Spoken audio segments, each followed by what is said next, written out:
We want people to know that justice has not yet happened and that it's actually worse than it's ever been. Tonight, a day to honor missing and murdered Indigenous women and girls across the country. Thankfully, no lives were lost. However, they lost, things that were very valuable to them. And now they're lost. Fires on 2 First Nations over the weekend caused damage, but no loss of life. We all have very distinct realities, lifestyles, and that's the key to really breaking down race relations between Indigenous people and Quebecois. And a new ad campaign in Quebec highlights the province's distinct First Nations.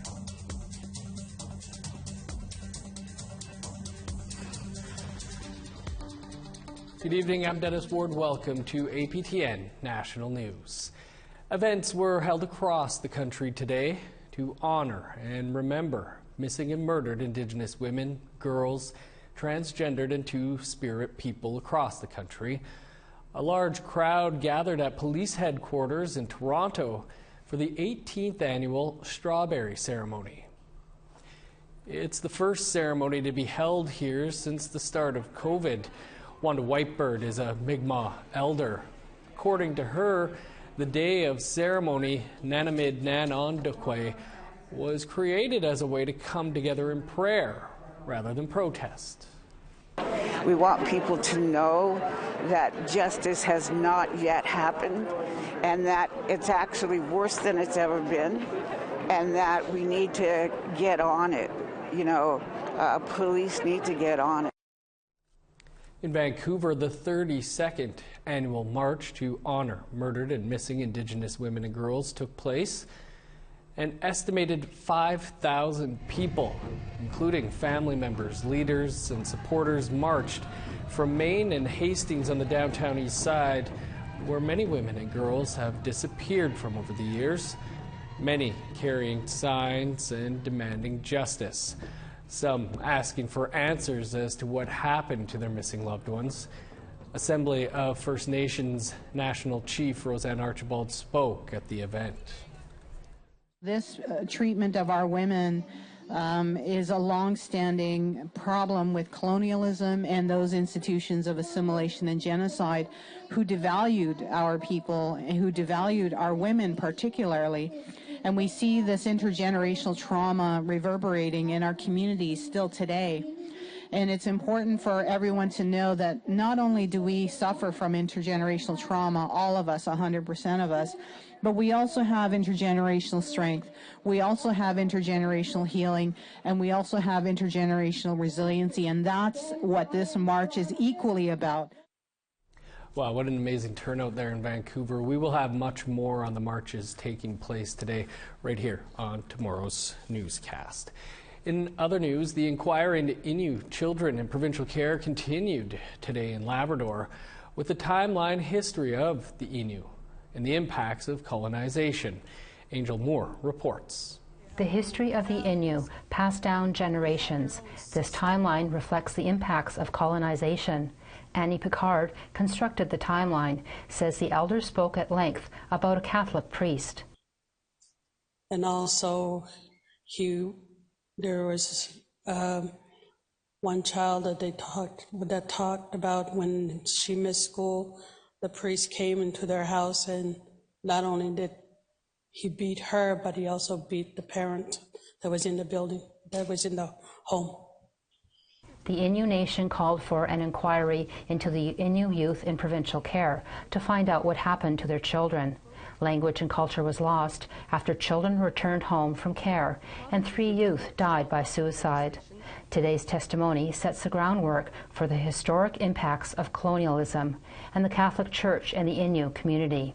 Picard says the priest was feared by the community and regarded as a god. They were told that what they believed in and what they knew and understood was evil. It was from the devil. The inquiry, expected to last 18 months, continues tomorrow. Angel Moore, APTN National News, Jabuktuk, known as Halifax. Thanks, Angel. Some good news to share after a devastating fire at Tatasqueyac Cree Nation on Sunday. While uncertainty remains for dozens displaced when an 8-unit apartment building burned to the ground, a 17-year-old girl who helped rescue residents is now in stable condition and breathing on her own. APTN's Leanne Sanders has more. No lives were lost in the fires on Tatasqueyac Cree Nation in northern Manitoba and Shoal Lake No. 40 on the Manitoba-Ontario border. Chief Tara Lee Beardy of Tatasqueyac says they're still worried about the 2 young members who are still in hospital. She suffered smoke inhalation, and she has since been taken to HSC Children's Hospital. And then we have the 2-year-old boy who was a tenant of that apartment burning. He suffered burns, and he has been since been transferred to Edmonton Hospital for further care. Beardy says she hasn't gotten an update on the toddler's condition. He was listed in critical but stable condition. She says the loss of the 8-unit apartment building, which is less than a decade old, is huge for her community. I'm just hoping that ISC is able to assist us, because it's the families, who are affected. It's very devastating and traumatic what they experienced. Thankfully no lives were lost. However, they lost, things that were very valuable to them. And now they're lost. Beardy says she's been in contact with Indigenous Services Canada, and the Red Cross has offered its help with accommodations off reserve, something residents don't want. They don't want to leave. This is their home. This is where they have their jobs, and this is where their families are. So right now, leaving is not an option. Beardy says that may change as many of those displaced are staying with family who already live in crowded conditions. Tatasqueyac's fire truck is in need of repairs and was not working at the time of the fire. Manitoba Kiiwetinawe Okimakanak has offered its support to the community, with Chief Garrison Setti saying, "This is a terrible situation, and I offer my heartfelt empathy to the families of this tragedy and the community of Tatasqueyac Cree Nation. MKO is offering our organizational support to our member community to assist them in their hour of need."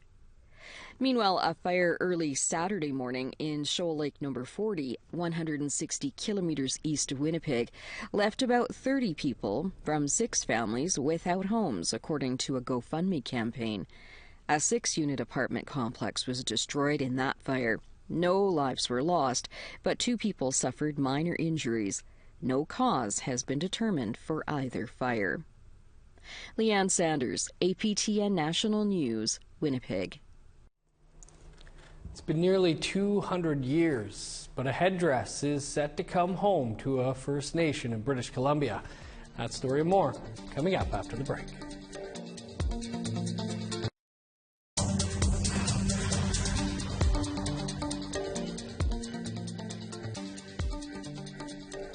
Welcome back.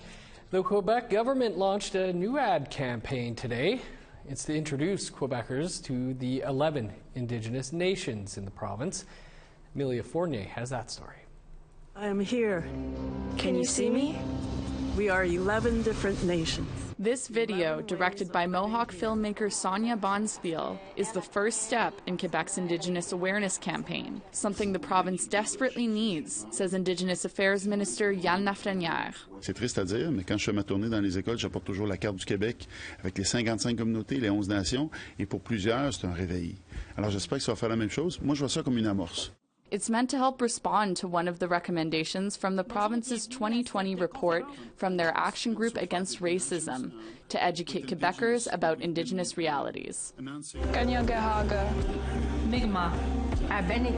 government worked with Indigenous experts, like historian Médéric Sioui, to create the ad. C'est comme si on disait toujours les Européens, au lieu de parler des Français, des Anglais ou des Italiens, Juste à dire ça, on voit bien qu'il y a un monde de différence entre ces différentes nations-là. C'est la même chose pour nous. He says recognizing Indigenous diversity is vital to understanding why self-determination is so important. On a nos propres voies de faire les choses à nos façons. Et je pense que c'est ça le plus grand enjeu, c'est de respecter notre autodétermination puis nos façons de faire les choses. Philippe Maillard works for Native Montreal, an Indigenous advocacy group.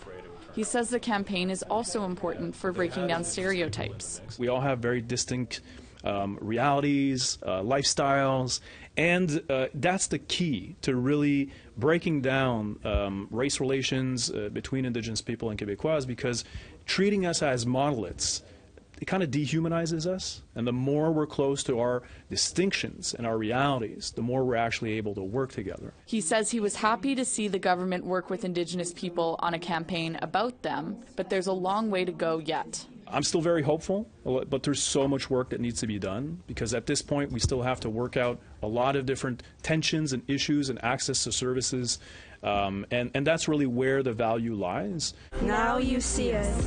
Emilia Fournier, APTN National News, Montreal.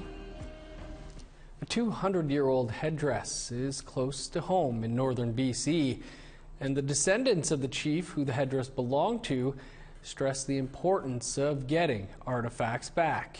APTN's Lee Wilson has more. For over 140 years, a BC hereditary chief's headdress sat in Toronto's the Royal Ontario Museum.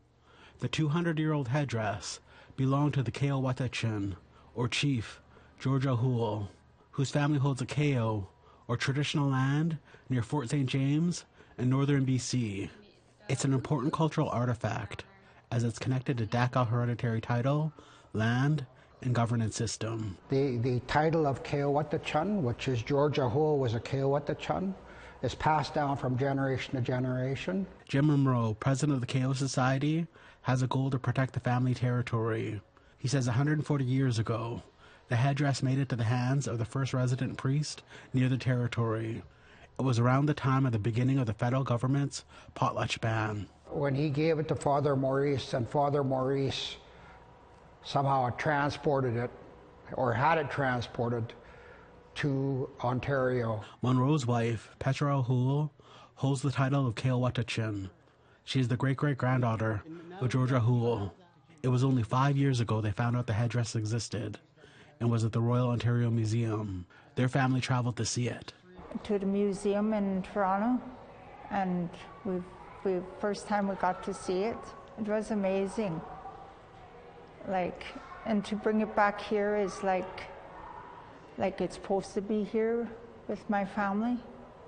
The family worked with BC Museums, Canadian Heritage, and the Truth and Reconciliation Commission on its return. Last year, the Royal Ontario Museum repatriated the headdress to the Keo Society, which is now on display in Prince George's The Exploration Place. And it just makes you feel so good that you have something that your ancestors left you. Monroe and O'Hoole's children are also pleased to have their cultural belongings back. Well, it's a direct connection to my ancestors. The construction of it is through dentalium shells, noble women's hair. It's astounding to look at. Charlotte Monroe believes getting their cultural belongings back started when they formed the Keo Society 2 decades ago to try to stop resource extraction. Much of our family's work in getting their headdress back really stemmed from us wanting to protect and preserve our land. She felt it was important to acknowledge her grandmother, Sally O'Hoole, who was a residential school survivor and was instrumental in preserving their culture and inspiring their family. Her story is told along with the headdress display. Who was born there and raised there until she was taken away on basically a horse and wagon to residential school. First she attended LeJac residential school, and then when LeJac school was full, she was moved to the Kamloops residential school. Birchbark baskets, carved canoes, and many other cultural artifacts are on exhibit, along with the headdress. Anastasia Monroe sees the exhibit as a tool to help young people learn their culture. It's really significant that the headdress was returned and our family is a part of the process for the exhibit. It's a way to showcase our culture and, you know, get their youth interested and to understand where they come from and our systems of governments pre-contact. Lee Wilson, APTN National News, Prince George. The Winnipeg Bear Clan Patrol has been helping those in need for years now, but volunteering for the group also led to a match made in heaven. That Valentine's Day story is coming up after the break.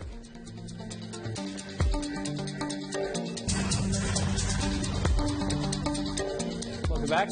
Time now for our photo of the day. And have you ever seen a happier Valentine than little Miss Adelaide? Adelaide wants to wish all of the Valentines out there a happy Valentine's Day. Thanks to Kelsey Weber for sharing this photo. And we want to see more of your Valentines. You can send your photos to share@aptn.ca. Now let's take a look at tomorrow's weather forecast. Starting on the East Coast, 0 with snow for Halifax, +6 in Fredericton, -19 in Kuujjuaq, 4 below in Nain, +6 in Montreal, snow and 3 above in Chibougamau, +5 for Sault Ste. Marie and North Bay, -10 with snow in Thunder Bay, flurries and 13 below in Sioux Lookout, -30 and sunny in Churchill, 19 below in God's Lake, -15 in Winnipeg, snow and 12 below in Dauphin, -11 with snow in Regina, -13 for Saskatoon, 14 below with snow in Meadow Lake, -17 in snow in La Ronge. In northern Alberta, 0 in Grand Prairie, -14 with snow in Fort Mac, -6 with snow in Edmonton, 0 for Lethbridge, +6 in Victoria and Vancouver, +1 in Kamloops, -1 with snow in Prince George, snow and +1 in Smithers, -28 in Old Crow, 4 below for Whitehorse, sunny and 28 below in Yellowknife, -25 with snow in Norman Wells, -31 for Sax Harbor, 29 below in Paulatuck, -36 for Chesterfield, 37 below with snow in Cambridge Bay, -33 in Resolute, 37 below in Joe Haven.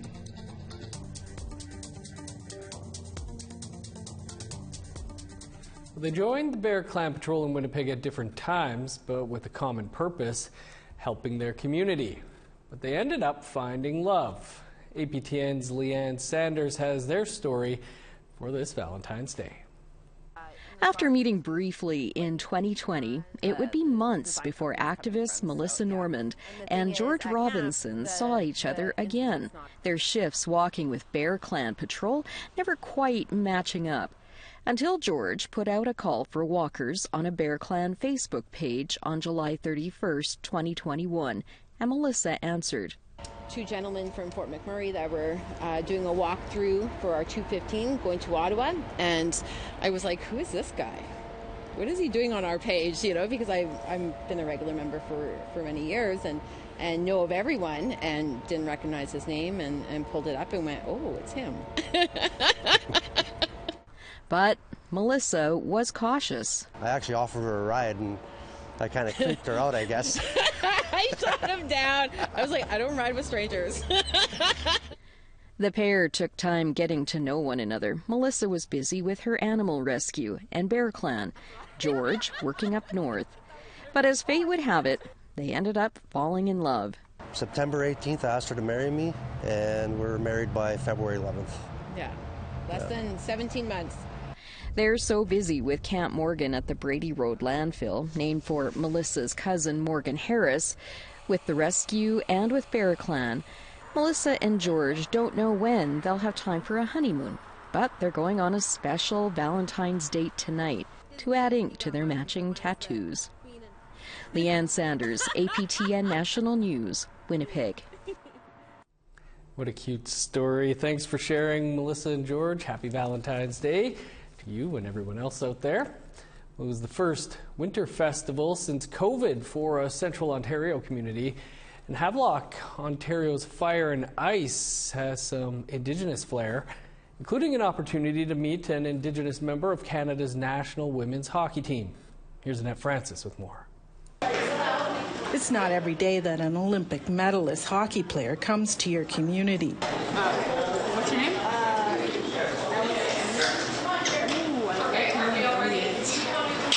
Bridget Lequette is not only signing autographs, she's sharing some ice time too.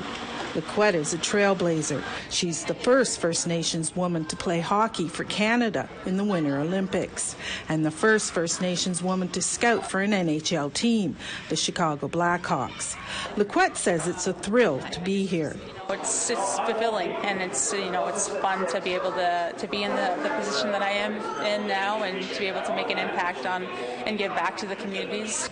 9-year-old Michaela McGill says it's inspiring. She said if you want to try to get like a slick move, you have to try to get someone like on the other side to pass the puck. It's all part of Havelock's Fire and Ice Festival, a time to come together and enjoy the winter season. According to Tracy Bertrand, they've invited other celebrity hockey players like Wendell Clark and Doug Gilmour. But this year, it's about inclusion. So it means a lot. Our children in the public school, which is right beside us here in the community center, they want to see people represented that are like them. And so it's really nice. And then for the young women, for the young girls who love hockey, Bridget's a role model. And to bring her, the role model, to Peterborough and the Kawarthas and to Havelock, especially to this small community that's so prideful, we are thrilled.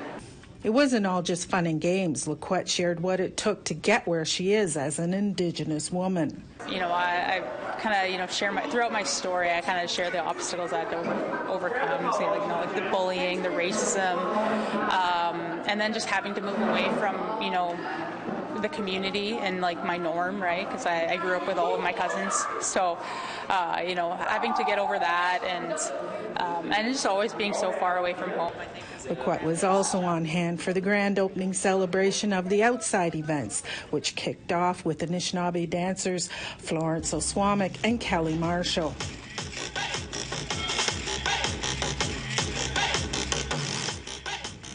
Annette Francis, APTN National News, Havelock, Ontario. Longtime youth advocate and former Inspire Award winner Gabrielle Fayant is our guest on an all-new episode of Face to Face tonight. Fayant, who is also the co-creator of the Assembly of Seven Generations, says Indigenous youth-led organizations have a hard time finding stable government funding. If you really look at the history of colonization and, systemic racism against Indigenous peoples, it's always been Indigenous youth that were the targets.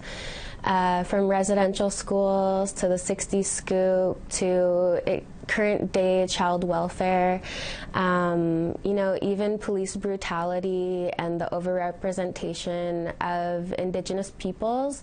Many often are young people, are overrepresented in jails and prisons. You can catch our entire interview with Gabby right here in just a few minutes' time. And be sure to join Daryl tomorrow live at 3 p.m. Eastern Time for a special Valentine's Day in Focus.